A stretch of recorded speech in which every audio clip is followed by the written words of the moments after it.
നമസ്കാരം. ആഗോള കത്തോലിക്ക സഭയുടെ തലവൻ എന്നും മാർപ്പാപ്പയായിരിക്കും. കത്തോലിക്ക സഭയിൽ ഒരു മാർപ്പാപ്പയുടെ അദ്ദേഹം രാജിവെക്കേണ്ടതുണ്ടോ? രാജിവെച്ചു കഴിഞ്ഞാൽ എന്തായിരിക്കും?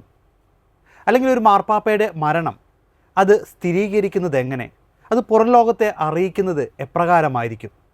അതിനുശേഷം പുതിയ മാർപ്പാപ്പയെ തിരഞ്ഞെടുക്കുന്ന രീതി വളരെ സങ്കീർണവും വിശദമായ പല നടപടിക്രമങ്ങളിലൂടെയെല്ലാമാണ് ഈ കാര്യങ്ങളെല്ലാം നടക്കുന്നത്. ഈ വിഷയങ്ങളിലെല്ലാം വളരെ ആധികാരികമായും വ്യക്തമായും നമ്മളോട് പറഞ്ഞു തരുന്നതിനായി ഇന്നിവിടെ എത്തിയിരിക്കുന്നത് പ്രശസ്ത ദൈവശാസ്ത്രജ്ഞനും ബൈബിൾ പണ്ഡിതനുമായ റവറൻഡ് ഡോക്ടർ ഫിലിപ്പ് തയ്യിൽ അച്ഛനാണ്. അച്ഛനെ നമുക്ക് സ്വാഗതം ചെയ്യാം. അച്ഛാ, സ്വാഗതം. അച്ഛൻ, നമ്മൾ ഇപ്പോൾ മാർപ്പാപ്പയുമായി ബന്ധപ്പെട്ട പല കാര്യങ്ങളും ഇപ്പോൾ സമൂഹ മാധ്യമങ്ങളിലെല്ലാം വന്നുകൊണ്ടിരിക്കുകയാണ്. ചില കാര്യങ്ങൾ സത്യമായിരിക്കാം, ചിലത് ഊഹാപോഹങ്ങളിൽ വരുന്നു. കഴിഞ്ഞ ദിവസം വത്തിക്കാനിൽ തന്നെ പറഞ്ഞു ചില ഊഹാപോഹങ്ങളിൽ നിങ്ങൾ പെട്ടുപോരെന്നുള്ള അറിയിപ്പടക്കം വന്നിരുന്നു. അപ്പോൾ ഈ ഒരു വിഷയവുമായി ബന്ധപ്പെട്ട് ആദ്യമായി തന്നെ ഒരു മാർപ്പാപ്പ, ഇപ്പോൾ ഫ്രാൻസിസ് മാർപ്പാപ്പ ആശുപത്രിയിലാണ്. അദ്ദേഹം എന്നൊക്കെ ആശുപത്രിയിലേക്ക് ചികിത്സയ്ക്ക് വേണ്ടി പോകുന്നു അന്നൊക്കെ മാധ്യമങ്ങളിലൂടെ അദ്ദേഹത്തിൻ്റെ രാജിയുമായി ബന്ധപ്പെട്ട പല വാർത്തകളൊക്കെ വരുന്നുണ്ട്. ഒന്ന് ആശുപത്രി പോയാൽ അപ്പോൾ പലപ്പോഴും നമുക്കറിയാം ഫ്രാൻസിസ് മാർപ്പാപ്പ പലവട്ടം ആശുപത്രിയിൽ പോയിട്ടുണ്ട്. അദ്ദേഹം അതോടെ തിരികെ വന്നിട്ടുണ്ട്.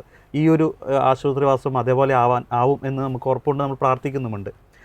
ഈ ഒരു കാര്യത്തിൽ അച്ഛാ, ഒരു മാർപ്പാപ്പ, സഭയുടെ തലവനായിരിക്കുന്ന മാർപ്പാപ്പ, അദ്ദേഹം അനാരോഗ്യ അവസ്ഥയിൽ രാജിവെക്കേണ്ടതുണ്ടോ? ഈ വിഷയത്തെക്കുറിച്ച് എങ്ങനെയാണ്? കാനൺ നിയമം അനുസരിച്ച് മാർപ്പാപ്പമാരെ രാജിവെക്കണം എന്ന ഒരു നിയമമില്ല. മെത്രാന്മാർക്ക് ഇത്ര വയസ്സാകുമ്പോൾ 75 വയസ്സാകുമ്പോൾ രാജി സമർപ്പിക്കണം എന്നൊരു നിയമമുണ്ട്. അതുപോലെ തന്നെ വൈദികർക്ക് അവരുടെ വൈദിക ശുശ്രൂഷയുടെ അജപാലന ശുശ്രൂഷയ്ക്ക് ഒരു കാലം വെച്ചിട്ടുണ്ട്, പ്രായപരിധി വെച്ചിട്ടുണ്ട്. പക്ഷേ മാർപ്പാപ്പയെ സംബന്ധിച്ചിടത്തോളം അങ്ങനെ ഒരു പ്രായപരിധി ഇല്ല. പക്ഷേ ഇതിനു മുമ്പ് എനിക്ക് തോന്നുന്നു 6 or 7 മാർപ്പാപ്പന്മാർ തിരുസഭയുടെ ചരിത്രത്തിൽ രാജിവെച്ചതായിട്ട് നമ്മൾ കാണുന്നുണ്ട്. നമുക്കറിയാം, തൊട്ട് മുമ്പുള്ള മാർപ്പാപ്പ ബെനഡിക്ട് 16 മാർപ്പാപ്പ അദ്ദേഹം രാജിവെച്ച് അതിനുശേഷം ദീർഘനാൾ ജീവിച്ച് പിന്നീടാണ് അദ്ദേഹം മരണപ്പെട്ടത്. അപ്പോൾ ഒരു മാർപ്പാപ്പയ്ക്ക് മരണം വരെ അദ്ദേഹത്തിന് ആ ഒരു സഭയുടെ തലവൻ എന്ന പദവി ഉണ്ട്, അദ്ദേഹത്തിന് അത് അലങ്കരിക്കാം എന്നതാണ് സഭയുടെ നിയമം. അങ്ങനെ അതേസമയം രാജിവെച്ച് കഴിഞ്ഞാൽ ആ പദവി വേറൊരാൾക്ക് രാജിവെക്കുകയാണ്. അത് കഴിയുമ്പോഴത്തേക്കും വേറൊരാളെ തിരഞ്ഞെടുക്കേണ്ട, മാർപ്പാപ്പയായിട്ട് വേറൊരാളെ തിരഞ്ഞെടുക്കേണ്ടതായിട്ട് വരും. പക്ഷേ മുമ്പുണ്ടായിരുന്ന മാർപ്പാപ്പ, ജീവിച്ചിരിക്കുന്ന മാർപ്പാപ്പ, അദ്ദേഹം മാർപ്പാപ്പ എന്ന പേരിലല്ല, നേരത്തെ എമിരിത്തൂസ് എന്നുള്ളതാണ്, റിട്ടയർ ചെയ്തിട്ടുള്ള പോപ്പ് എമിരിത്തൂസ് എന്നാണ് പറയുന്നത്. ബെനഡിക്ട് മാർപ്പാപ്പയെ അങ്ങനെയാണ് വിളിച്ചിരുന്നത് ഈ നമ്മുടെ ഫ്രാൻസിസ് മാർപ്പാപ്പ അധികാരം ഏറ്റെടുത്ത സമയത്ത്. അദ്ദേഹത്തിന് മാർപ്പാപ്പയുടേതായിട്ടുള്ള യാതൊരുവിധ അധികാരമല്ല ഞാൻ ചോദിക്കുന്നത്. മറ്റ് ചില ഒരു മാർപ്പാപ്പയ്ക്ക് കിട്ടുന്ന ചില അല്ലെങ്കിൽ സഭയിൽ കിട്ടുന്ന പദവി അല്ലെങ്കിൽ ആ ഒരു പൊസിഷൻ പോലെ അല്ല, അങ്ങനെ പ്രത്യേക പൊസിഷൻ ഇല്ല, ഒന്നുമില്ല. അദ്ദേഹം നേരത്തെ ഒരു പോപ്പായിരുന്നു, മാർപ്പാപ്പയായിരുന്നു എന്നുള്ള അതിൻ്റെ ഒരു ബഹുമാനവും ആദരവും ഒക്കെ അദ്ദേഹത്തിന് ലഭിക്കുന്നുള്ളതല്ലാതെ കാനോൻ നിയമപ്രകാരം യാതൊരു തരത്തിലുള്ള ഇല്ല, പ്രത്യേകിച്ചുള്ള ഒരു പദവിയൊന്നുമില്ല ഉണ്ടാവില്ല. ഒരു മാർപ്പാപ്പ രാജിവെച്ച് കഴിഞ്ഞു മറ്റൊരാളാണ് ഈ കത്തോലിക്ക സഭയെ നയിക്കുന്നത്. പക്ഷെ അദ്ദേഹത്തിന് മാർപ്പാപ്പയുടേതായുള്ള വസ്ത്രവും കാര്യങ്ങളും എല്ലാം അതേപോലെ തന്നെ ഉപയോഗിക്കാമെന്നുള്ളത്. കഴിഞ്ഞ മാർപ്പാപ്പ ബെനഡിക്ട് മാർപ്പാപ്പ അങ്ങനെയാണ് ഉപയോഗിച്ചുകൊണ്ടിരുന്നത്. അത് അവർക്ക് വൈറ്റ് അങ്ങനെയാണ്, അദ്ദേഹം വൈറ്റാണ് ഉപയോഗിച്ചുകൊണ്ടിരുന്നത്. അതിന് പ്രത്യേകമായിട്ടുള്ള നിയമങ്ങളുണ്ടോ എന്ന് എനിക്കറിയില്ല. പക്ഷേ അദ്ദേഹം ഉപയോഗിച്ചുകൊണ്ടിരുന്നത് വെള്ള വസ്ത്രമായിരുന്നു. ഓക്കെ, മറ്റൊരു വിഷയത്തിലേക്ക് വരികയാണെങ്കിൽ ഒരു മാർപ്പാപ്പയുടെ മരണം അത് എങ്ങനെയാണ്? എനിക്ക് കേട്ടിട്ടുണ്ട് ഒരുപാട് സങ്കീർണമായ അല്ലെങ്കിൽ ഒരുപാട് ഘട്ടങ്ങളിലൂടെയൊക്കെയാണ് അത് വരുന്നത് അല്ലെങ്കിൽ പുറലോകത്തെ അറിയിക്കുന്നതെല്ലാം. അതിനെക്കുറിച്ച് അച്ഛനൊന്ന് വിശദീകരിക്കാം. ഒരു മാർപ്പാപ്പ മരണപ്പെട്ട് കഴിഞ്ഞാൽ ആ മരണം സ്ഥിരീകരിക്കുന്ന ഒരു ചടങ്ങ്, അത് വളരെ പ്രധാനപ്പെട്ട ഒരു ചടങ്ങാണ്. ഈ മാർപ്പാപ്പയുടെ മരണവുമായിട്ട് ബന്ധപ്പെട്ട സംസ്കാരവുമായിട്ട്, മൃതസംസ്കാരവുമായിട്ടൊക്കെ ബന്ധപ്പെട്ട ഒരുപാട് പാരമ്പര്യങ്ങൾ, പതിവുകളുണ്ട്. പക്ഷെ കാലാകാലങ്ങളിൽ കാലോചിതമായിട്ടുള്ള ചില മാറ്റങ്ങൾ ഈ പതിവുകളിൽ ഉണ്ടായിട്ടുണ്ട്. പക്ഷെ കാതലായിട്ടുള്ള കാര്യങ്ങളിൽ മാറ്റം ഉണ്ടായിട്ടില്ല. അതിൽ ഒരു പ്രധാനപ്പെട്ട കാര്യമെന്ന് പറയുന്നത് അത് മരണത്തിൻ്റെ സ്ഥിരീകരണമാണ്. മാർപ്പാപ്പ മരിച്ചു എന്നുള്ള കാര്യം സ്ഥിരീകരിക്കണം. പണ്ട് സ്ഥിരീകരിക്കാൻ ആധുനിക വൈദ്യശാസ്ത്രം ഒക്കെ ഉണ്ടാകുന്നതിന് മുമ്പായിട്ടൊക്കെ സ്ഥിരീകരിക്കാനായിട്ടുള്ള മരണം നടന്നു എന്നുള്ള സ്ഥിരീകരിക്കാനായിട്ടുള്ള ചില കാര്യങ്ങളൊക്കെ നോക്കിയിരുന്നു. പക്ഷേ അത് പിന്നീട് അത് മാറ്റി. കാരണം ഇന്നിപ്പോൾ ആധുനിക വൈദ്യശാസ്ത്രത്തിൽ മരണം സ്ഥിരീകരിക്കാനായിട്ടുള്ള ഒരുപാട് സാധ്യതകളുണ്ട്, ഒരുപാട് അതിനുള്ള യന്ത്രങ്ങളും സംവിധാനങ്ങളും ഒക്കെ ഉണ്ട്. പക്ഷേ അതിന് മുമ്പെന്ന് പറയുന്നത് സംഭവിച്ചിരുന്നത് ചരിത്രത്തിൽ ഉണ്ടായ ഒരു കാര്യം പ്രേക്ഷകരുടെ അറിവിലേക്ക് പങ്കുവയ്ക്കുന്നത് നല്ലതായിരിക്കും. പക്ഷേ അതിപ്പോഴില്ല എങ്കിലും പറയുകയാണ്. ഒരു കാർഡിനാള് അദ്ദേഹത്തിൻ്റെ കാർഡിനൽ ചേംബർലൈൻ എന്ന് ഇംഗ്ലീഷിൽ പറയും. അപ്പോൾ അദ്ദേഹമാണ് മരണം സ്ഥിരീകരിക്കേണ്ടത്. പണ്ട് ചെയ്തുകൊണ്ടിരുന്നൊരു ഒരു നടപടിക്രമം എന്ന് പറയുന്നത് മരണപ്പെട്ട ഈ മാർപ്പാപ്പായുടെ സമീപത്ത് ചെന്ന് അദ്ദേഹത്തിൻ്റെ മാമോദീസ പേര് 3 തവണ വിളിച്ച് അതിന് മറുപടി ലഭിക്കുന്നില്ലെന്നുണ്ടെങ്കിൽ അദ്ദേഹം ഈ മാർപ്പാപ്പ മരണപ്പെട്ടു എന്ന് ഉറപ്പിക്കുകയാണ്. ഇന്ന് അങ്ങനെയല്ല.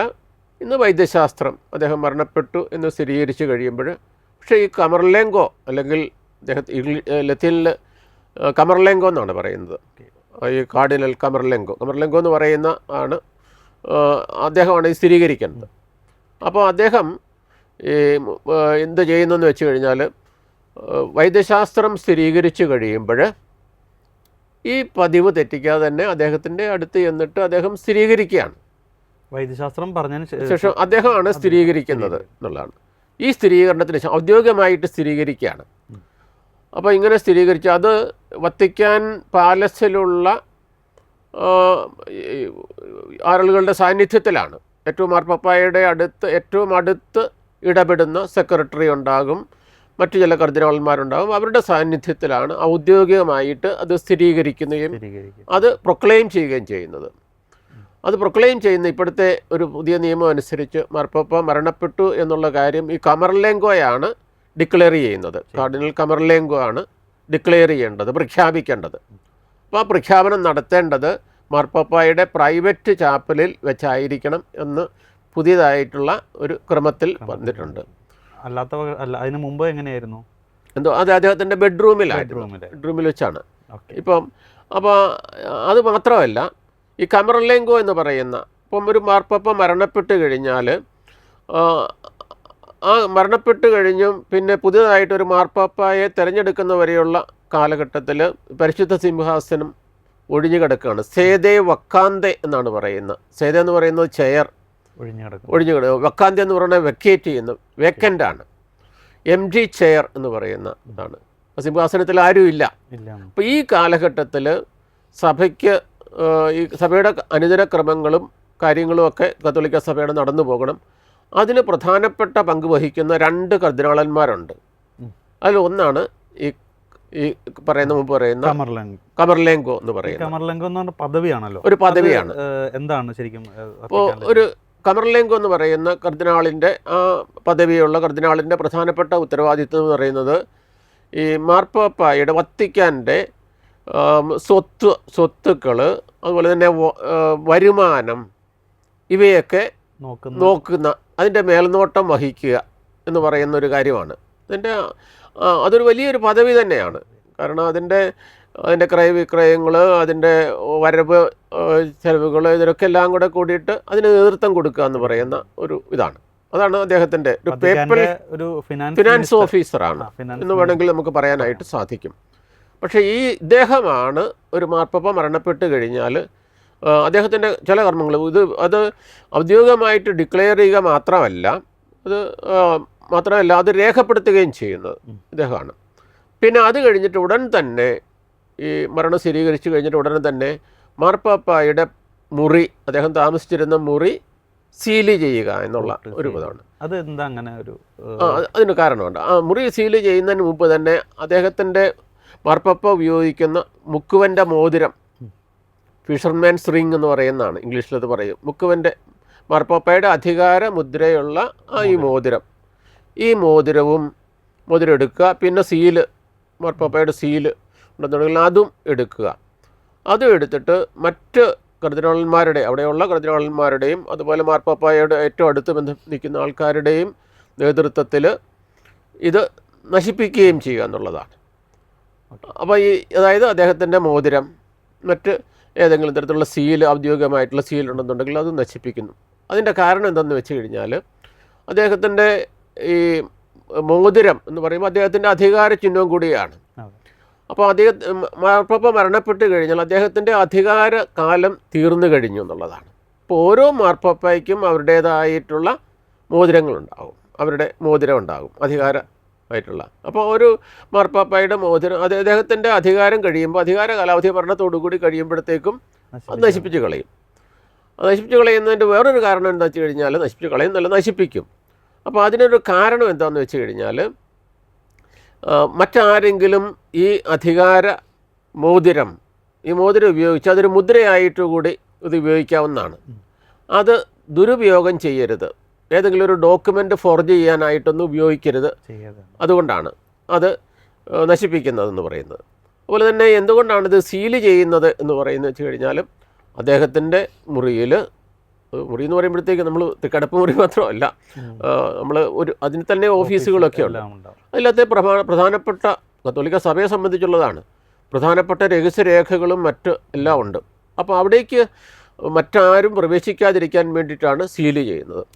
അതുപോലെ തന്നെ ഈ കർദിനാള്, അപ്പോൾ അദ്ദേഹം മാർപ്പാപ്പയുടെ വിൽപ്പത്രം വല്ലതുണ്ടെങ്കിൽ ആ വിൽപ്പത്രവും അദ്ദേഹം സൂക്ഷിക്കും എന്നുള്ളതാണ്. ഈ കമർലങ്കയ്ക്കായിരിക്കുമോ വിൽപ്പത്രം നേരത്തെ കൊടുത്തു വയ്ക്കുന്നത്? അങ്ങനെ ചിലപ്പോൾ അങ്ങനെ കൊടുക്കു വെക്കുകയല്ല, അത് എഴുതി അദ്ദേഹം എവിടെയെങ്കിലും സൂക്ഷിച്ചിട്ടുണ്ടാകും, മാർപ്പാപ്പ സൂക്ഷിച്ചിട്ടുണ്ടാകും. അപ്പോൾ അത് എവിടെയാണെന്നുള്ളതൊക്കെ അറിയാൻ പറ്റും. അപ്പോൾ ആ വിൽപ്പത്രവും അദ്ദേഹത്തിൻ്റെ കസ്റ്റഡിയിൽ ഉണ്ടാകും. അത് പിന്നീട് കർദിനാൾ തിരുസംഘത്തിന് കൈമാറുകയാണ്. ഒരല്പം കൂടെ കഴിയുമ്പോഴത്തേക്കും അത് കൈമാറുന്നതാണ്. അപ്പോൾ ഇത് അദ്ദേഹത്തിൻ്റെ ഉത്തരവാദിത്തങ്ങളിൽ ചെയ്യേണ്ട കാര്യങ്ങളാണ്. ഇത് ആ സമയം തന്നെ ഇതൊക്കെ നടന്നിരിക്കുമോ? റൂം പൂട്ടുന്നതും അധികാരമോതിരം നശിപ്പിക്കുന്നതെല്ലാം പെട്ടെന്ന്, അതായത് അടുത്ത ക്രമങ്ങളാണ്, ഓരോ ക്രമമായിട്ട് ഇത് കഴിഞ്ഞിട്ടാണ് പിന്നീടുള്ള മറ്റു കാര്യങ്ങൾ നടക്കുന്നത്. ഇത് അതേ ദിവസം തന്നെ സംഭവിക്കുമോ? സാധാരണഗതിയിൽ നമ്മളിപ്പം, കാരണം ഇതിനെല്ലാത്തിനും അതിൻ്റെ സിസ്റ്റം ഉണ്ടെന്നുള്ളതാണ്. അതിനുള്ള ആളുകൾ ഒക്കെ ഉണ്ടാകും. അതിപ്പം പെട്ടെന്ന് 1 മണിക്കൂറിനുള്ളിൽ 2 മണിക്കൂറിനുള്ളിൽ സംഭവിക്കുന്നതായിട്ട് നമ്മൾ കരുതരുത്. അതിൻ്റെ പ്രൊസീജിയറാണ് വാസ്തവത്തിൽ, അതിൻ്റെ ഒരു പ്രോസസ്സുണ്ട്. അപ്പോൾ ഇത് ഇങ്ങനെയുള്ള കാര്യങ്ങൾ നിർവഹിക്കാനായിട്ടുള്ളതിൻ്റെ ഉത്തരവാദിത്തം എന്ന് പറയുന്നത് ഈ കാർഡിനലിനാണ്. ഈ കാര്യങ്ങളെല്ലാം അദ്ദേഹത്തിൻ്റെയാണ്. അതുപോലെ തന്നെ ഈ കമർലങ്കയുടെ മറ്റൊരു ഉത്തരവാദിത്വം എന്ന് പറയുന്നത്, ഈ പിന്നീട് മാർപ്പാപ്പയുടെ ഭൗതിക ശരീരത്തിൻ്റെ സംസ്കാര കർമ്മങ്ങൾക്ക് അതിനുള്ള ക്രമീകരണം നടത്തുക എന്നുള്ളതും ഈ കമർലേങ്കോയുടെ ഉത്തരവാദിത്തത്തിൽപ്പെട്ടതാണ്. അപ്പോൾ സേദേ വെക്കാന്തെ എന്ന് പറയുന്ന ആ കാലഘട്ടത്തിൽ കമർലേങ്കോയ്ക്ക് നല്ല ഒരു ഉത്തരവാദിത്തം ഉണ്ട് എന്ന് നമ്മൾ മനസ്സിലാക്കണം.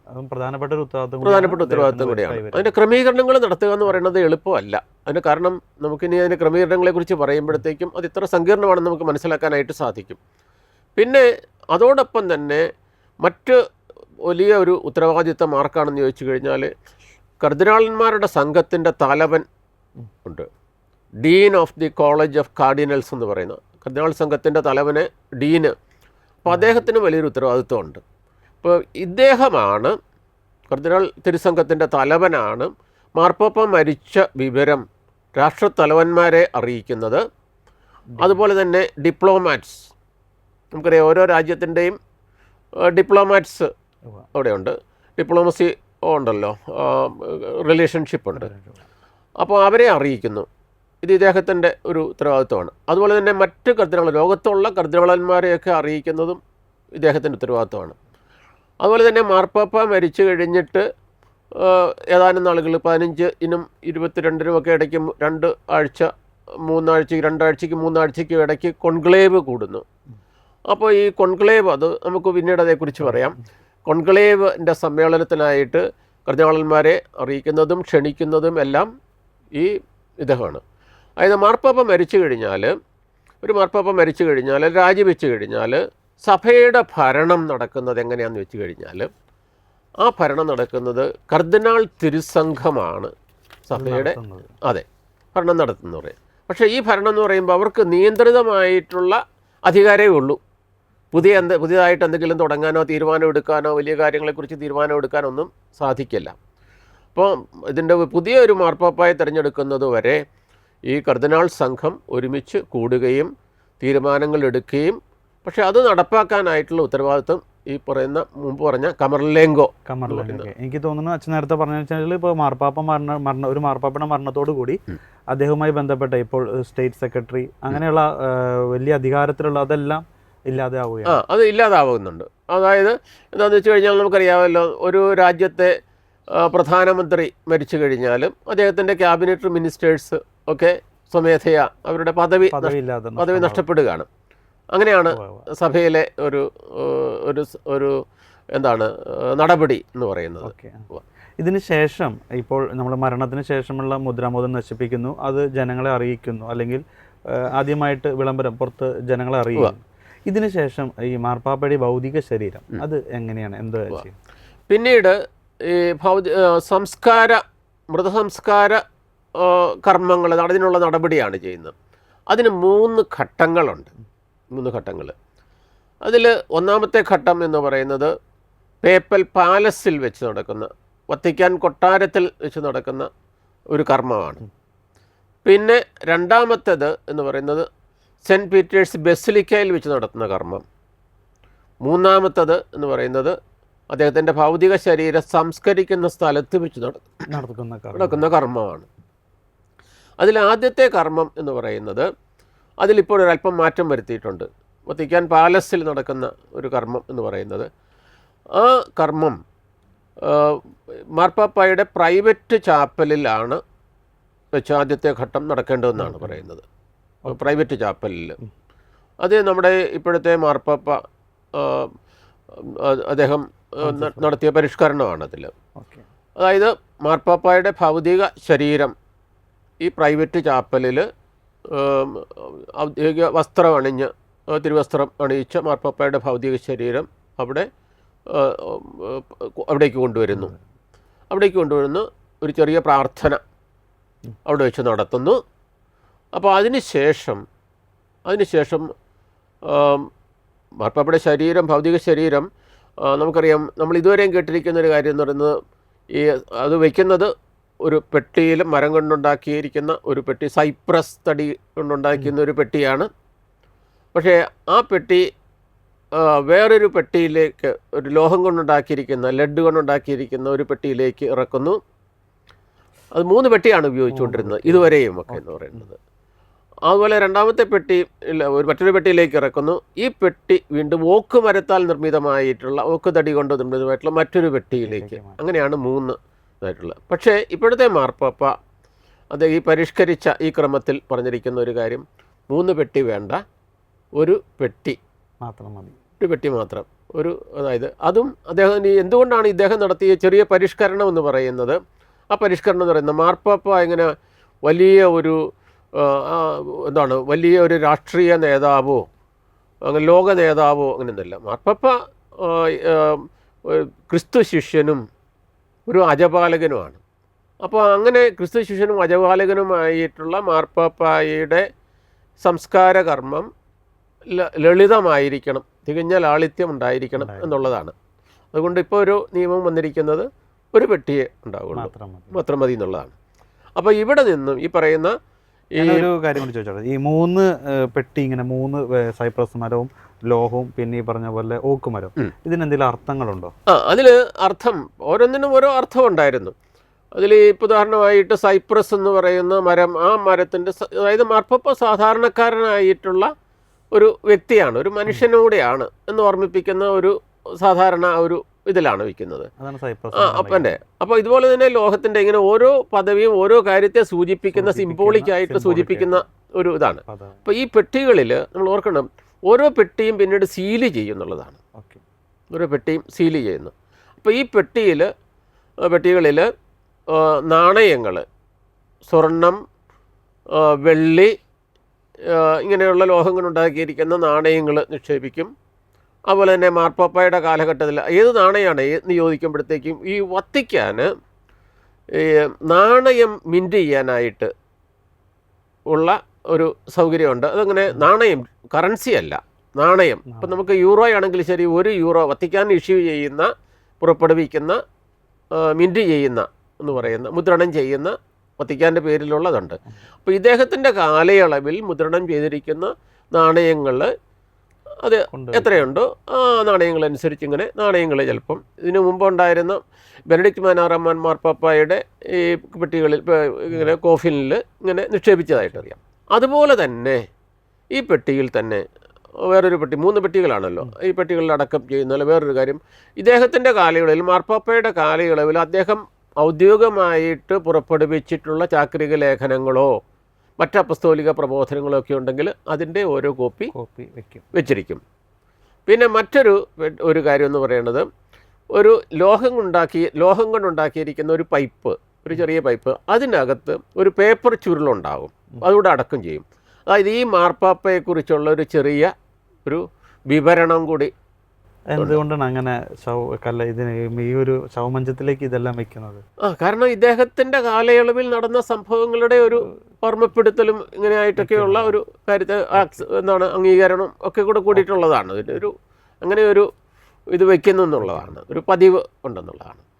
ഞാൻ സാന്ദർഭികമായിട്ട് സൂചിപ്പിച്ചെന്ന് മാത്രമേ ഉള്ളൂ. അപ്പോൾ ഇപ്പോഴും ഒരു കോഫിൻ മാത്രമേ, ഒരു മഞ്ചം മാത്രമേ ഉള്ളൂ ഈ ഇപ്പോഴത്തെ നിയമം അനുസരിച്ച്, ഈ ക്രമം അനുസരിച്ച് എന്നുള്ളതാണ്. അപ്പോൾ ഇവിടെ നിന്ന് ആദ്യഘട്ടത്തിൽ എന്ത് ചോദിച്ചു കഴിഞ്ഞാൽ, ഇവിടുത്തെ കർമ്മം കഴിഞ്ഞതിന് ശേഷം ലഘുവായിട്ടുള്ള ഒരു സിമ്പിളായിട്ടുള്ള ലളിതമായിട്ടുള്ളൊരു ചടങ്ങായിരുന്നു അവിടുത്തെ ചടങ്ങ്.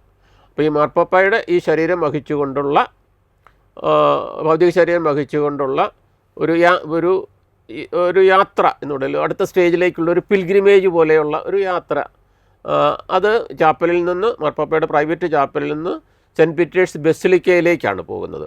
അപ്പോൾ ഈ ബസിലിക്കയിലേക്ക് പോകുന്ന ഈ പ്രൊസഷനിൽ ആ സമയത്ത് സകല വിശുദ്ധന്മാരോടുള്ള പ്രാർത്ഥനാ ഗാനം ആലപിച്ചുകൊണ്ടാണ് അങ്ങോട്ട് പോകുന്നത്. അപ്പോൾ അവിടെ വെച്ച് പൊതുദർശനമാണ്. അപ്പോൾ ഞാൻ ഇത് പറയുമ്പോൾ മറ്റൊരു കാര്യം ഇവിടെ കൂട്ടിച്ചേർക്കേണ്ടതായിട്ടുണ്ട്. ഒരു മാർപ്പാപ്പ മരിച്ചു കഴിഞ്ഞാൽ 9 ദിവസത്തേക്ക് ഔദ്യോഗികമായിട്ടുള്ള ദുഃഖാചരണം വത്തിക്കാൻ നടത്തുന്നുള്ളതാണ്, 9 ദിവസത്തേക്ക്. അപ്പോൾ ഈ 9 ദിവസത്തേക്ക് മാർപ്പാപ്പയ്ക്ക് വേണ്ടിയിട്ട് സെൻറ്റ് പീറ്റേഴ്സ് ബസിലിക്കയിൽ വിശുദ്ധ ബലി അർപ്പണവും പ്രത്യേകമായ വിധത്തിൽ നടക്കും എന്നുള്ളതാണ്. അപ്പം രണ്ടാമത്തെ ഘട്ടത്തിൽ മാർപ്പാപ്പയുടെ പ്രൈവറ്റ് ചാപ്പലിൽ നിന്ന് ഭൗതിക ശരീരം വഹിച്ചുകൊണ്ട് പ്രാർത്ഥനാഗീതം ആലപിച്ചുകൊണ്ട് ബസിലിക്കയിലേക്ക് പോവുകയാണ്, സെൻറ്റ് പീറ്റേഴ്സ് ബസിലിക്കയിലേക്ക് പോവുകയാണ്. അവിടെ മാർപ്പാപ്പയുടെ ഭൗതിക ശരീരം എല്ലാവർക്കും കാണത്തക്ക വിധത്തിൽ പൊതുദർശനത്തിനായിട്ട് വയ്ക്കുന്നു. പക്ഷേ ഈ പുതിയ ഈ ക്രമം അനുസരിച്ച് മാർപ്പാപ്പമാരുടെ സംസ്കാര കർമ്മത്തിൻ്റെ പുതിയ ക്രമം അനുസരിച്ച് ഒരു ചെറിയ മാറ്റം അവിടെ വരുത്തിയിട്ടുണ്ട്. ആ മാറ്റം ഇതാണ്, അത് നമ്മുടെ ഫ്രാൻസിസ് മാർപ്പാപ്പ കൊണ്ടുവന്നൊരു മാറ്റമാണ്.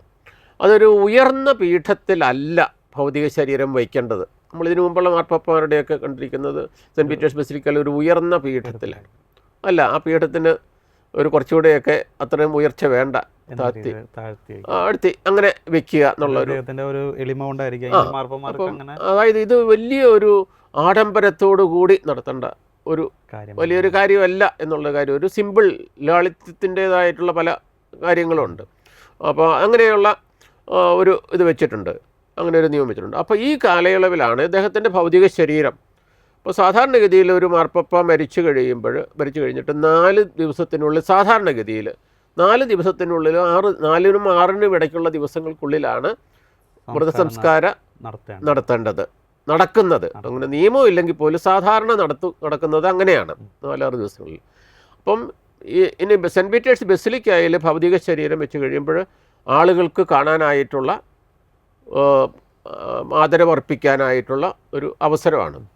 അപ്പോൾ നമുക്കറിയാം മാർപ്പാപ്പ ഒരു ലോക ആത്മീയ നേതാവാണ്. അപ്പോൾ അദ്ദേഹത്തിന് അവസാനമായിട്ട് കാണാനായിട്ട് ലോക നേതാക്കന്മാർ, രാഷ്ട്രത്തലവന്മാർ, അതുപോലെ തന്നെ ലോകത്തിലെ മറ്റ് മതങ്ങളിലെ ആത്മീയ നേതാക്കൾ, സാംസ്കാരിക, ഇങ്ങനെ പല ആളുകൾ വരും എന്നുള്ളതാണ്. ലക്ഷക്കണക്കിന് ആളുകൾ ദർശനത്തിനായിട്ട് വരും. അപ്പോൾ ഈ പൊതുദർശനത്തിന് ഇവിടെ വയ്ക്കുമ്പോൾ എല്ലാവർക്കും കാണത്തക്ക വിധത്തിലുള്ള സൗകര്യങ്ങൾ ഉണ്ടാകും. അതോടൊപ്പം തന്നെ നമ്മൾ ഈ സെൻറ്റ് പീറ്റേഴ്സ് ബസിലിക്കയിലാണ് അവിടെ മാർപ്പാപ്പയ്ക്ക് വേണ്ടിയിട്ടുള്ള വിശുദ്ധ ബലിയർപ്പണം ഉണ്ടാകും, മറ്റ് പ്രാർത്ഥന ശുശ്രൂഷകളും ഉണ്ടാകുമെന്നുള്ളത്. ഈ പൊതുദർശനത്തിന്റെ ഇടയിലും ഇതെല്ലാം നടന്നുകൊണ്ടിരിക്കും. അത് ഒരു സൈഡിൽ ഉള്ളതാണ്. അപ്പോൾ അങ്ങനെ നടക്കും എന്നുള്ളതാണ്. ഇനി മൂന്നാമത്തെ ഘട്ടം എന്ന് പറയുന്നത് അപ്പോൾ ഈ മാർപ്പാപ്പായുടെ ശവസംസ്കാരത്തിൻ്റെ ഒരു ഏറ്റവും അവസാന ദിവസത്തിൻ്റെ സംസ്കാരത്തിൻ്റെ ദിവസം എന്ന് പറയുന്നത്, അതിന് വിശുദ്ധ ബലി ഉണ്ടാകും. അതിൻ്റെ പ്രധാന കാർമ്മികത്വം, സംസ്കാരത്തിന് പ്രധാന കാർമ്മികത്വം വഹിക്കുന്ന മൂന്നാമത്തെ ഘട്ടമാണ്. പ്രധാന കാർമ്മികത്വം വഹിക്കുന്നത് Dean of cardinal college of cardinals ആണ്. കർദിനാൾ സംഘത്തിൻ്റെ ഡീനിൻ്റെ നേതൃത്വത്തിലാണ്, അദ്ദേഹത്തിൻ്റെ പ്രധാന കാർമ്മികത്വത്തിലാണ് ഈ ശവസംസ്കാരത്തിനുള്ള അതിന് തൊട്ട് മുമ്പായിട്ടുള്ള വിശുദ്ധ ബലി അർപ്പിക്കുന്നെന്നുള്ളതാണ് ഇവിടെ. ഇത് കഴിഞ്ഞിട്ട് മൂന്നാമത്തെ ഘട്ടത്തിലേക്കാണ്, അതായത് പിന്നീടാണ് സംസ്കാര കർമ്മം നടക്കുന്നതെന്ന് പറയുന്നത്. മൂന്നാമത്തെ സ്റ്റേജിലേക്കാണ് വരുന്നത്. അപ്പോൾ ആ സ്റ്റേജിൽ എന്താണ് സംഭവിക്കുന്നത് ചോദിച്ചു കഴിഞ്ഞാൽ, സെൻറ്റ് പീറ്റേഴ്സ് ബസിലിക്കയിൽ നിന്നും മാർപ്പാപ്പായെ സംസ്കരിക്കേണ്ട സ്ഥലത്തേക്ക് ഈ ഭൗതിക ശരീരം വഹിച്ചുകൊണ്ടുള്ള ഒരു യാത്രയാണ്. മാർപ്പാപ്പായെ സംസ്കരിക്കുന്നത് ഇതുവരെയും എന്ന് പറയുന്നത് സെൻറ്റ് പീറ്റേഴ്സ് ബസിലിക്കയുടെ നേരെ അടിയിൽ ഒരു ഭൂഗർഭ അറ പോലെ ക്രിപ്റ്റുണ്ട്. അവിടെയാണ് സാധാരണ മാർപ്പാപ്പന്മാർ സംസ്കരിക്കുന്നത്. അതെ, അവിടെയാണ്. അങ്ങനെ ഏതാണ്ട് ഒരു 140ഓളം മാർപ്പാപ്പന്മാർ ഇതിനോടകം അവിടെ അടക്കിയിട്ടുണ്ട് എന്നുള്ളതാണ്. അതുപോലെ പലരുടെയും ഒക്കെ ടൂമ്പിൽ പ്രത്യേകമായിട്ട് എഴുതിയിട്ട് കൊണ്ടുവരാനും എന്നുള്ളതാണ്. അടക്കുന്ന ദൃശ്യങ്ങൾ തത്സമയം കാണാൻ പറ്റില്ലായിരിക്കും. അതെ, അതെന്തുകൊണ്ടെന്ന് വെച്ച് കഴിഞ്ഞാൽ അത് വളരെ കുറച്ച് പേര് മാത്രമേ ഉള്ളൂ ഈ അടക്കപ്പെടുന്ന സ്ഥലത്തേക്ക് പ്രവേശനമുള്ളൂ. അതിൻ്റെ കാരണം വെച്ച് കഴിഞ്ഞാൽ ഇതൊരു ഭൂഗർഭ, അവിടേക്ക് ഇറങ്ങിപ്പോകാനായിട്ടുള്ള വഴികളൊക്കെ ഉണ്ടെങ്കിൽ ശരി, അധികം പേർക്ക് അവിടെ നിൽക്കാനായിട്ട് പറ്റത്തില്ല എന്നുള്ളതാണ്, അങ്ങോട്ട് പോകാനായിട്ടില്ല. അതുകൊണ്ട് ഏറ്റവും അടുത്ത ആളുകൾ മാത്രം മാർപ്പാപ്പായുടെ മാസ്റ്റർ ഓഫ് സെറിമണി ഉണ്ടാകും, പിന്നെ ഈ പറയുന്ന പ്രധാനപ്പെട്ട കർദിനാളന്മാരുണ്ടാകും. അങ്ങനെ അധികം പേരൊന്നും ഉണ്ടാവില്ല. അപ്പോൾ അവരുടെ സാന്നിധ്യത്തിലാണ് ഏറ്റവും അവസാനത്തെ പ്രാർത്ഥനാ ശുശ്രൂഷ അവിടെ നടക്കുന്നതും സംസ്കാര കർമ്മം ഏറ്റവും അവസാനത്തെ ഇതെന്താണ് നടക്കുകയൊക്കെ ചെയ്യുന്നത്, കർമ്മം നടക്കുകയും ചെയ്യുന്നത്. മാർപ്പാപ്പയുടെ അതുപോലെയായിരുന്നു. തത്സമയം പോലും നമുക്ക് ഒരു കർട്ടൻ വന്ന് പറഞ്ഞതിന് ശേഷം പിന്നീട് നമുക്കൊന്നും കാണാൻ സാധിച്ചിരുന്നില്ല. അതിനുശേഷം പിന്നീട് മണിക്കൂറുകൾക്ക് ശേഷമാണ് അതിനുള്ളിൽ നടന്ന വീഡിയോ അവർ പുറത്ത് നമുക്ക് തന്നത്. അതെ, അപ്പം അത് ആ സ്ഥലം നമ്മൾ ഇറങ്ങി ചെല്ലുമ്പോൾ നമുക്ക് കാണാം. അതായത് നമ്മൾ പിൽഗ്രിംസ് ആയിട്ട് അവിടെ പോകുമ്പോൾ നമുക്ക് ഈ മാർപ്പാപ്പന്മാരെ അടക്കിയ സ്ഥലം സെൻറ്റ് പീറ്റേഴ്സ് ബസിലിക്കയുടെ അടിഭാഗത്തേക്ക് നമുക്ക് ഇറങ്ങി ചെന്ന് കാണാം. നമുക്ക് തന്നെ നമ്മൾ ആ സമയത്ത് പോവുകയാണെങ്കിൽ തന്നെയും ചില അങ്ങനെ വിശാലമായിട്ടുള്ള ഒരു ഭൂഗർഭ അറവയാണെന്ന് പറയാനായിട്ട് സാധിക്കില്ല. പക്ഷേ വിശാലമായിട്ടുള്ള ഏരിയ വേണ്ടത് ഉണ്ട്. അതുകൊണ്ടാണ് അത്രയും പേരുകൾ എത്ര പേര് അടക്കിയിട്ടുണ്ട് നേരത്തെ? 100-ലധികം മാർപ്പാപ്പ അടക്കിയിട്ടുണ്ട്. എനിക്ക് തോന്നുന്നു ഇപ്പോൾ ഫ്രാൻസിസ് മാർപ്പാപ്പ അദ്ദേഹത്തിൻ്റെ മരണത്തെക്കുറിച്ചൊക്കെ പറഞ്ഞിട്ടുണ്ട്. അതിനകത്ത് അദ്ദേഹം ആഗ്രഹം പറഞ്ഞത് മറ്റൊരു ദേവാലയത്തിലേക്ക്. അതെ, അതൊരു നല്ല ഒരു വെളിപ്പെടുത്തലാണ്. അതായത് 2023 നമ്മുടെ മാർപ്പാപ്പ ഫ്രാൻസിസ് മാർപ്പാപ്പ തൻ്റെ ഒരു ആഗ്രഹം പ്രകടിപ്പിക്കുകയുണ്ടായി. ഒരു പക്ഷേ ആ ആഗ്രഹം പിന്നീട് വരുന്ന ആളുകൾ എന്നല്ല, വത്തിക്കാനിലുള്ള ഉത്തരവാദിത്തപ്പെട്ട ആളുകൾ അത് നടപ്പാക്കിയേക്കും. അപ്പോൾ അദ്ദേഹത്തിൻ്റെ ആഗ്രഹം എന്ന് പറയുന്നത് തന്നെ ഈ വത്തിക്കാൻ ക്രിപ്റ്റിലല്ല, ഈ സെൻറ്റ് പീറ്റേഴ്സിൻ്റെ ബസിലിക്കയുടെ താഴെയുള്ള മാർപ്പാപ്പന്മാരെ സാധാരണ അടക്കം ചെയ്യുന്ന സ്ഥലത്തല്ല, മറിച്ച് അവിടെ നിന്ന് ഒരു 4.5 കിലോമീറ്ററോളം അകലെയുള്ള ഒരു ബസിലിക്കയിലാണ് സാന്താ മരിയ മജോറെ എന്ന് പറയുന്ന, അതായത് സെയിൻറ്റ് മേരി മേജർ എന്ന് പറയുന്ന ഒരു വലിയ ബസിലിക്കയാണ്. ആ ബസിലിക്കയിലാണ് തന്നെ അടക്കം ചെയ്യേണ്ടതെന്ന് അദ്ദേഹം ആഗ്രഹം പ്രകടിപ്പിക്കുകയുണ്ടായി. ഒരുപക്ഷെ അതിൻ്റെ കാരണം എന്ന് വെച്ച് കഴിഞ്ഞാൽ അദ്ദേഹത്തിന് വളരെ ഇഷ്ടപ്പെട്ട ഒരു ദേവാലയമാണത്. അതുപോലെ തന്നെ അദ്ദേഹം പലപ്പോഴും സന്ദർശിച്ചിട്ടുള്ള ഒരു ദേവാലയമാണ്. അപ്പോൾ ഇതിന് മുമ്പ് ഒരു 6 മാർപ്പാപ്പന്മാരെ അതിന് മുമ്പ് അടക്കം ചെയ്തിട്ടുണ്ടെന്നുള്ളതാണ്. അത് നൂറ്റാണ്ടുകൾക്കൊക്കെ മുമ്പാണ്. പക്ഷെ അദ്ദേഹം ഇങ്ങനെ ഒരു ആഗ്രഹം പ്രകടിപ്പിച്ചിട്ടുണ്ട്. അതുപോലെ തന്നെ അച്ഛൻ നേരത്തെ പറഞ്ഞ പോലെ ഫ്രാൻസിസ് മാർപ്പാപ്പ പലപ്പോഴും വിദേശയാത്രകൾ പോകുന്നതിന് മുമ്പും അതിന് ശേഷവും അവിടെ വന്ന് മാതാവിനോട് പ്രത്യേകിച്ച് പ്രാർത്ഥിച്ചും നന്ദിയും പറഞ്ഞുമാണ് പോവാറ്, അല്ലേ? അത് ശരിയാണ്. അപ്പോൾ അതുകൊണ്ട് ഈ ദേവാലയത്തോട് ഒരു പ്രത്യേകമായിട്ടുള്ള ഒരു സ്നേഹവും ആദരവും ഒക്കെ ഉള്ളതുകൊണ്ടായിരിക്കാം അദ്ദേഹം തൻ്റെ ഭൗതിക ശരീരം അവിടെ അടക്കം ചെയ്യണമെന്നുള്ള ആഗ്രഹം പ്രകടിപ്പിച്ചത്. ഈ മറ്റൊരു വിഷയം, ഈ മാർപ്പാപ്പമാരുടെ മരണങ്ങൾ വരുമ്പോൾ വത്തിക്കാൻ നമുക്കറിയാം ഒരു സ്വതന്ത്ര രാഷ്ട്രമാണ്, പക്ഷേ ഏറ്റവും ചെറിയൊരു രാജ്യമാണ്, ഏറ്റവും ചെറിയ, വളരെ ചുരുക്കം സ്വന്തമായി 120 ഏക്കറോ 118 ഏക്കർ സ്ഥലമുള്ളൂ, വളരെ ചുരുക്കം സ്വന്തമായി. അപ്പം ഇങ്ങനെ വരുമ്പോൾ ഇപ്പോൾ പറഞ്ഞ പോലെ, പക്ഷേ നേരത്തെ പറഞ്ഞാൽ മറ്റു പല രാജ്യങ്ങളുമായിട്ടുള്ള ഡിപ്ലോമാറ്റിക് റിലേഷൻസ് ഉണ്ട്, എംബസികൾ അവിടെയുണ്ട്. ഈ കാര്യത്തിൽ ഒരു മാർപ്പാപ്പയുടെ മരണം വരുമ്പോൾ എല്ലാ ലോകരാഷ്ട്ര നേതാക്കളും അവിടെ വരും. അങ്ങനെ വരുമ്പോൾ ഇത് ഇറ്റാലിയൻ ഗവൺമെൻറ്റിൻ്റെ ഒരു സപ്പോർട്ട്, പല കാര്യങ്ങളിലും ഇറ്റാലിയൻ ഗവൺമെൻറ് വത്തിക്കാനെ ഹെൽപ്പ് ചെയ്യുന്നുണ്ട്. ഈ വിഷയത്തിൽ എങ്ങനെയായിരിക്കും? ഇറ്റാലിയൻ ഗവൺമെൻറ് തീർച്ചയായിട്ടും വത്തിക്കാനുമായിട്ട് നല്ല ഗവൺമെൻറ്റിന്, അല്ലെങ്കിൽ വത്തിക്കാൻ ഇറ്റാലിയൻ ഗവൺമെൻറ്റുമായിട്ട് സാമാന്യം നല്ല ബന്ധമാണുള്ളത്. അപ്പോൾ ഇങ്ങനെയൊക്കെയുള്ളൊരു അവസരത്തിൽ നമുക്കറിയാം, മാർപ്പാപ്പ നമ്മുടെ ഇപ്പോഴത്തെ മാർപ്പാപ്പ ആശുപത്രിയിലായിരിക്കുമ്പോൾ ഇറ്റാലിയൻ പ്രൈം മിനിസ്റ്റർ അദ്ദേഹത്തെ ചെന്ന് കാണുകയും അതുപോലെ തന്നെ രോഗവിവരം അന്വേഷിക്കുകയും ആശംസകൾ നേരുകയൊക്കെ ചെയ്യുന്നുള്ളതാണ്. നല്ലൊരു ബന്ധമുണ്ട്. അതുപോലെ മാർപ്പാപ്പയൊക്കെ മരിക്കുമ്പോൾ സംസ്കാരത്തിലും പങ്കെടുക്കാനും ആദരാഞ്ജലികൾ അർപ്പിക്കാനുമായിട്ടൊക്കെ ലോകത്തിലെ വിവിധ രാജ്യങ്ങളിൽ നിന്നുമൊക്കെ രാഷ്ട്രത്തലവന്മാർ വരുന്നുണ്ട്. അപ്പോൾ ഇവർക്കൊക്കെ സെക്യൂരിറ്റി എന്നുള്ളത് വളരെ പ്രധാനപ്പെട്ട കാര്യമാണ്. സെക്യൂരിറ്റി കൊടുക്കുക എന്നുള്ളതാണ്. നമുക്കറിയാമല്ലോ, വത്തിക്കാൻ എന്നങ്ങനെ സെക്യൂരിറ്റി കൊടുക്കാനൊന്നും പറ്റില്ല.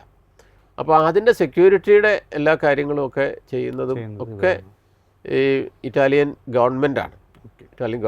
അപ്പോൾ നല്ല ബന്ധമാണ്. നമുക്കിപ്പം ജൂബിലി ഇയറാണ്. ആ ജൂബിലി ഇയർ പ്രമാണിച്ച് റോമിൽ ഒരുപാട് പരിഷ്കാരങ്ങൾ വരുത്തിയിട്ടുണ്ട് ഇറ്റാലിയൻ ഗവൺമെൻറ്. ആൾക്കാർ പല ദേശങ്ങളിൽ നിന്നൊക്കെ ഒരുപാട് ആൾക്കാർ, ലക്ഷക്കണക്കിന് ആൾക്കാർ വരുമ്പോഴത്തേക്ക് അതിനുള്ള സൗകര്യമൊക്കെ ഒരുക്കിയിരിക്കുന്നത് ഇറ്റാലിയൻ ഗവൺമെൻറ്റാണെന്നുള്ളവർക്ക് ഒരുക്കിക്കൊണ്ടിരിക്കുന്നതൊക്കെ ഇറ്റാലിയൻ ഗവൺമെൻറ്റാണ്. അപ്പം ഗവൺമെൻറ്റിൻ്റെ ഒരു സപ്പോർട്ട്, സഹകരണം എപ്പോഴും ആവശ്യമാണ്. അത് അവർ ചെയ്യുന്നുണ്ട് ആ വിഷയങ്ങൾ.